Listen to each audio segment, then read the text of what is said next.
मठामधली पूजा किंवा मंदिरातली पूजा आणि घरातल्या पूजेत काही नियम असतात का आणि ते कसे वेगवेगळे आहेत? नियम तर आहे, घरी असू नाही तर मंदिरात. फक्त नियमची तीव्रता कमी असते. सकाळी उठवल्यापासून ते रात्री महाराजांना झोपेपर्यंत 16 प्रकारची सेवा आहेत. बरं. ते मठवाल्यांना करणंच आहे, त्यात काय एक्सक्यूज नाहीये.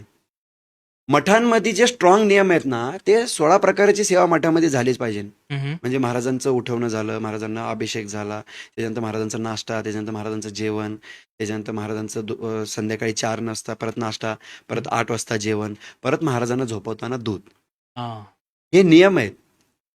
हे केलंच पाहिजे. याच्यामध्ये ऍडजस्टमेंट काही बी नाहीये. घरामध्ये चालू शकतं. बरं.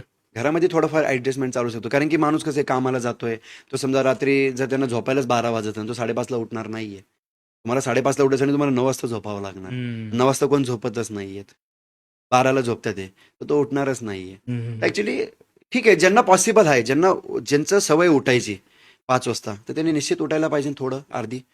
5ला उठून आंघोळ वगैरे करून 5:30ला आरती करायला एकदम चांगली गोष्ट आहे. अरे. आरती करणं म्हणजे काय, महाराजांना तुम्ही बोलवताय कंटिन्युअसली, आमंत्रण देताय. घरामध्ये थोडंफार ऍडजस्टमेंट चालू शकतं, पण ओके. ते बी घरातले काही नियम आहेत जे हम्म. आपल्या गुरुशिष्य परंपरेद्वारे शिकवलं जातं की बाबा हम्म.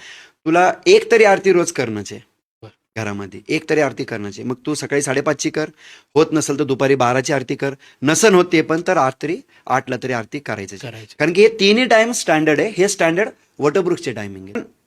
मठामध्ये जर तुम्ही बोलत असाल तर तुम्हाला 16 प्रकारचे नियम लागू आहे, ते करणंच आहे तुम्हाला. हा. त्यात काही एक्सक्यूज नाही.